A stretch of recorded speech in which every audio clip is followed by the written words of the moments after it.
নমস্কার বন্ধুরা, চলে এলাম নতুন একটা ভিডিও নিয়ে। আজকে বানাবো খিচুড়ি। সেই জন্য আলুটা ভাজতে বসিয়ে দিয়েছি, ফুলকপিটা ভেজে রাখা আছে, আর নিয়েছি 3টে ডিম, আর নিয়েছি একটু আদা রসুন আর লঙ্কার পেস্ট, আর পেঁয়াজ কুচি, টমেটো কুচি, তেজপাতা,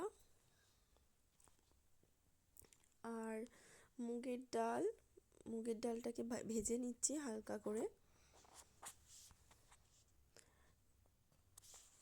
ভিডিওটা বানাতে বানাতে কিছু মুহূর্তের জন্য একটু বাইরের ছবিটা তুলে ধরলাম। বেশ রোদ ঝলমলে আকাশটা লাগছে, কদিন ধরে ভীষণ মেঘলা ছিল, একদম ভালো লাগছিল না। এখানে একটু মুসুর ডাল আর চাল নিয়েছি, এটাকে ধুয়ে সেদ্ধ বসাতে দেব। আর খিচুড়ির জন্য একটু অল্প করে মশলা নিচ্ছি, বেশি কিছু নিচ্ছি না, বাচ্চাদের দেওয়া হবে যেহেতু। একটু পেঁয়াজ ভেজে নিচ্ছি। মেয়ের ভীষণ বায়না হলো, মা আজকে খিচুড়ি খাবো, সেই জন্যই আর কি একটু বানালাম, আর হাতে সময় ছিল, সেই কারণে একটু ভিডিও করে নিলাম। আদা রসুন আর লঙ্কার পেস্টটা দিয়ে দিচ্ছি এবারে এটাকে একটু কষিয়ে নেব। এটাকে একটু ভালোভাবে ভেজে নেব যাতে রসুনের গন্ধটা না থাকে। তারপরে একে একে বাকি সব মশলাগুলো দেব। টমেটো দেব, টমেটো কুচিগুলো। এরপরে দেব একটু লবণ, যাতে টমেটোটা ভালোভাবে মশলার সঙ্গে পেস্ট হয়ে যায়, গলে যায়।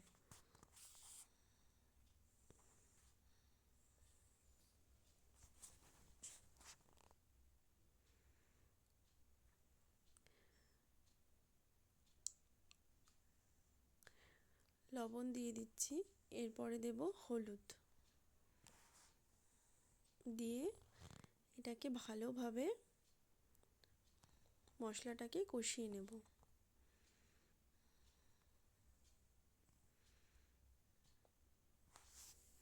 আমি বিশেষ কিছু মশলা ব্যবহার করছি না, যেহেতু বাচ্চারা খাবে, তাই হালকা ঝাল দিয়ে অল্প কিছু মশলা দিয়ে এটা বানাচ্ছি। এটাকে ভালোভাবে কষিয়ে নেওয়ার পর বাড়িতেই যেসব মশলা বানিয়ে রাখা থাকে, জিরে গুঁড়ো, ধনে গুঁড়ো, তারপর এলাচ গুঁড়ো, সেগুলোই একটু 1 চামচ ছড়িয়ে দেব।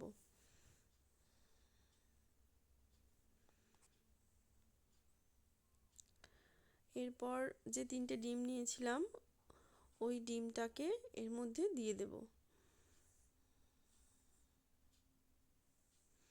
দিয়ে ভালোভাবে ডিমটাকে মশলার সাথে ভেজে নেব, যাতে ডিমের গন্ধটা না আসে।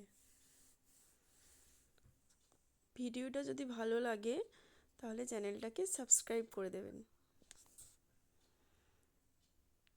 এই যে সেই ভাজা মশলাটা দিয়ে দিচ্ছি 1 চামচ। ডিমটা মশলার সাথে খুব ভালোভাবে ভাজা হয়ে গেছে, মশলাটা প্রায় রেডি। মা এখানে ডাল আর চালটা সেদ্ধ বসিয়ে দিয়েছে, খিচুড়িটা আজকে উনানেই বানাচ্ছি।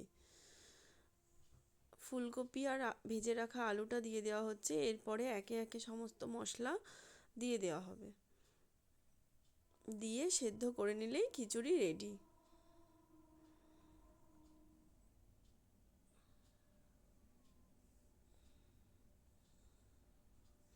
অলমোস্ট হয়ে এসেছে খিচুড়িটা, আর একটু বাকি আছে, আর একটু সেদ্ধ হয়ে গেলেই কমপ্লিট। ভিডিওটা ভালো লাগলে চ্যানেলটা একটা লাইক করে দেবেন। ধন্যবাদ।